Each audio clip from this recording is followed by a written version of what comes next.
More Vietnamese citizens return home from US and Taiwan.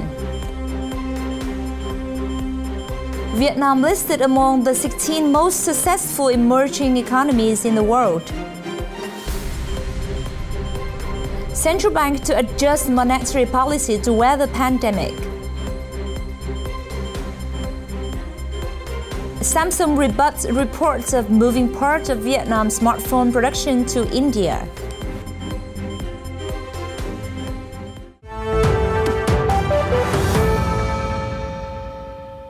Hello, it's Yến Trần and welcome to FBNC News with latest updates from Vietnam. On August 19th and 20th, Vietnamese authorities, representatives, agencies in the US and Taiwan worked together to bring back home the citizens from San Francisco and Taipei airports. More than 630 Vietnamese citizens have returned home safely from the US and Taiwan and been quarantined upon their arrival. The passengers included children under 18 years old, workers with expired visas or labor contract, the elderly, the sick stranded tourists, students who have finished their learning but did not have accommodation due to dormitory closures, and those living in difficult circumstances. Vietnamese representative agencies in the U.S. actively assisted the citizens, many of whom had to move from distant places. They also sent their staff members to the airport to directly help them complete the boarding procedures.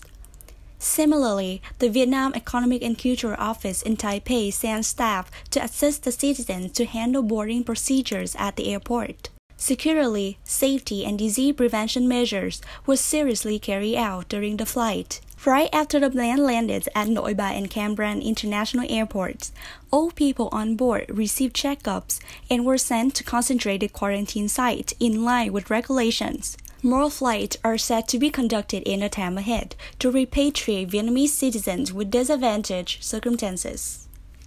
The Vietnam Aviation Business Association, or VABA, has petitioned the government to allow reopening flight routes to countries that have successfully controlled the outbreak of COVID-19.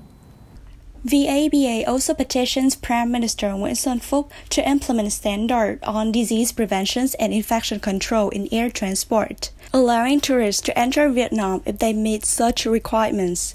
Mr. Đinh Việt Thắng, head of the Civil Aviation Administration of Vietnam, said the resumption of the international flight depends on Vietnam quarantine capacities and the capabilities of its medical sector. He added, the National Steering Committees on COVID-19 Prevention and Control would decide when international flight could resume.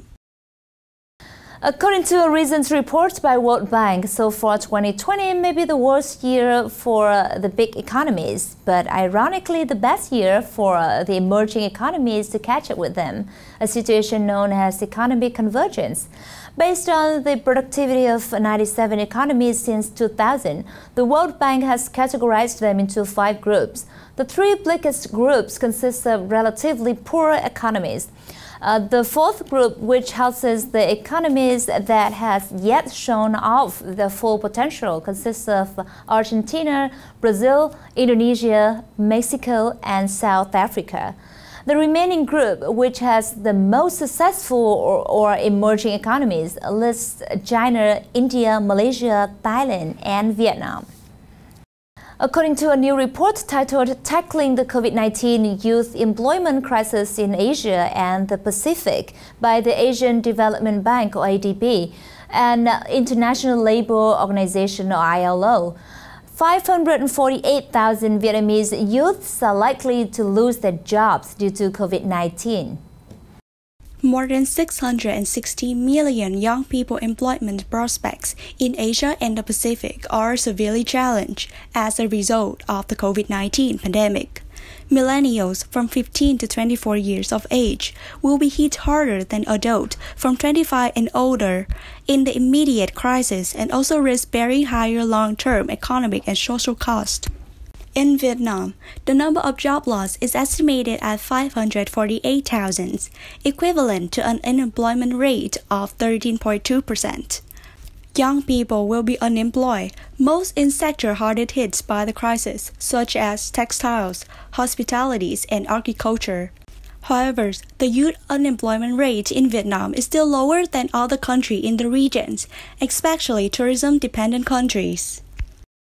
The Vietnam business of Samsung has rejected media reports that it may partially move its smartphone manufacturing to India, saying it will continue to base its production in Vietnam. Samsung Vietnam said in a statement on Tuesday that Vietnam will always be Samsung's important production base in the world, adding that reports on the shift to India are unfounded.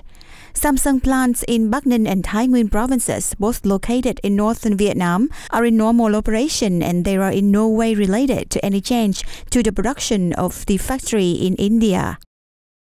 Major Japanese enterprises are looking to buy Vietnamese IT firms through mergers and acquisition deals to expand production and business in Southeast Asian country, investment newspaper reported. Besides IT businesses, Japanese investors are also interested in other fields such as hotel, industrial park, clean energy, renewable energy, seafood processing, and pharmaceutical production. Particularly amidst the COVID-19 pandemic, the Japanese government will provide financial support for businesses to diversify supply chains in Vietnam. Under a scheme in which the Japanese government will fund production shifting to Asian countries, 15 Japanese firms have registered to move to Vietnam. They belong to a list of 30 Japanese enterprises that will be paid to move factories to Southeast Asian nations like Vietnam, the Philippines, Thailand, and Laos. According to the Japan External Trade Organization, or JETRO, 1,400 out of 3,500 Japanese businesses surveyed in 2019 said they want to expand production in Vietnam in the next 3 years. That has wrapped up our program for today. Thank you for watching. Until next time, goodbye.